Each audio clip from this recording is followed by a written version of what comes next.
So I'm sure most of us believe Cade Cunningham will be the number one pick in the upcoming NBA draft. And at the moment, the three lottery teams with the best chance at the number one pick are the Timberwolves, the Pistons, and the Rockets. And whether you think these teams are in need of a point guard or not, none of them are passing up on a 6'A" Luka Doncic-like player, let's be real. Which means that if the Houston Rockets won the lottery and received the number one pick, which they have a good chance at doing, it's almost a guarantee they would select Cade Cunningham. But that also means that 5-time NBA All-Star John Wall would be getting replaced.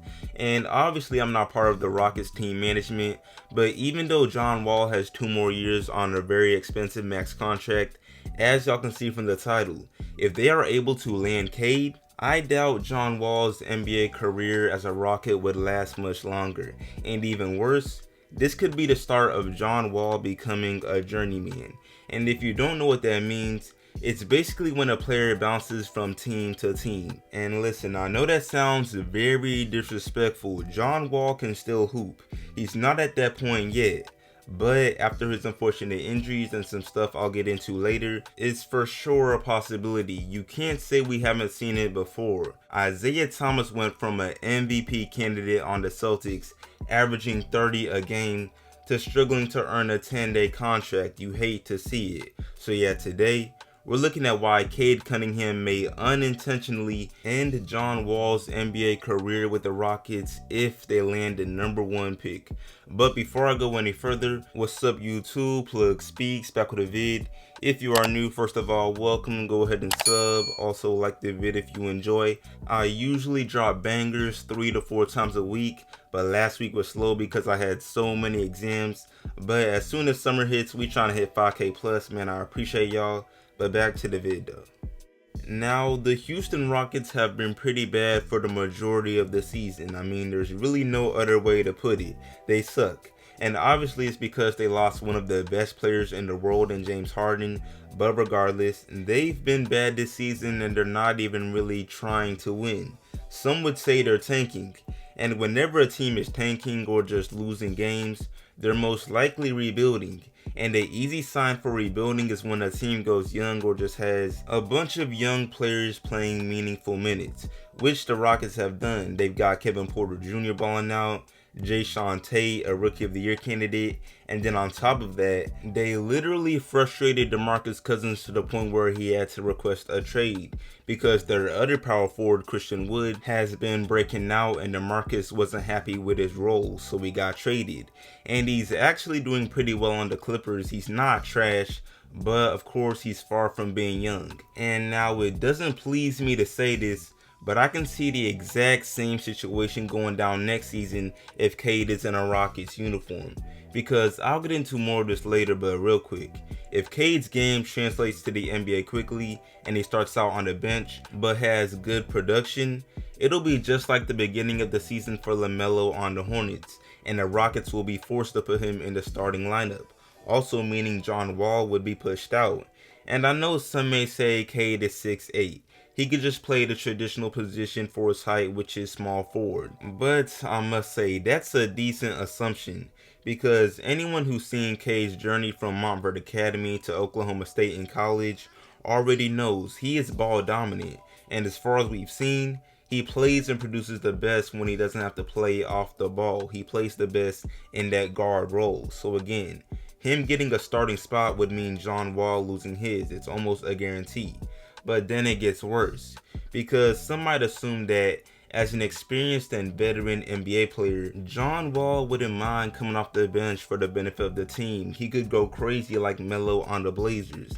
And had I not done some research, I would probably agree with that, because that's a fair point. However, not too long ago, like back in February of this year, John Wall came out and said that he views himself as the Rockets' franchise player.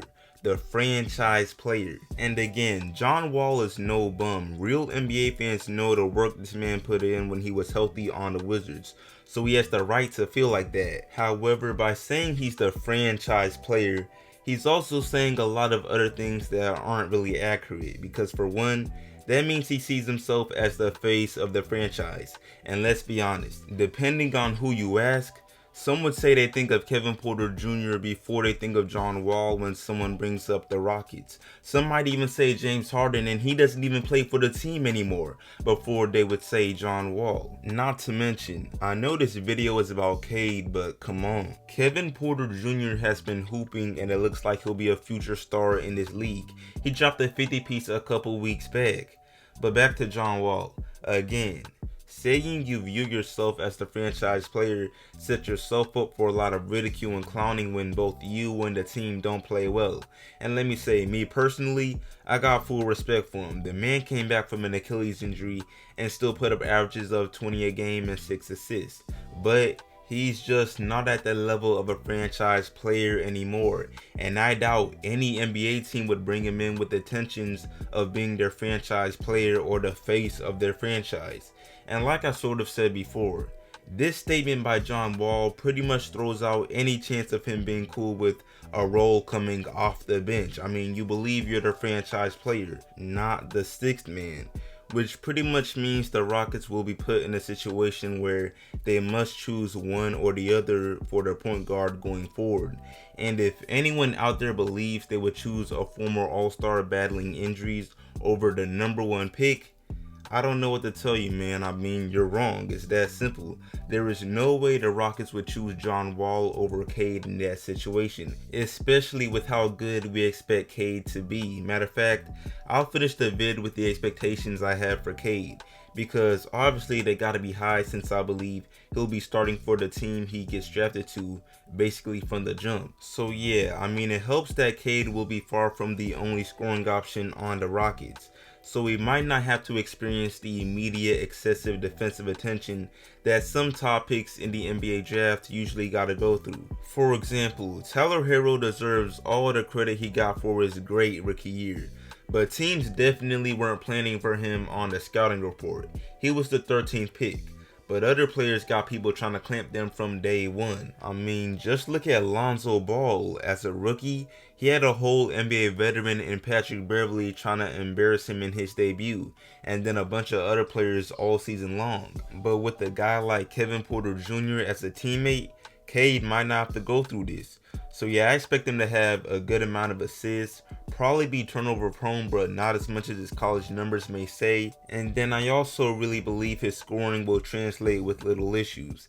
And that's mostly because he's got a jumper. He shot 40% from 3 at Oklahoma State off all types of shots. So I won't be the one to underestimate his scoring. He might go crazy if the jumper translates. And if the Rockets really do land him in the draft or land #1 pick honors, a duo of KPJ times Cade could really be entertaining. That's two young studs.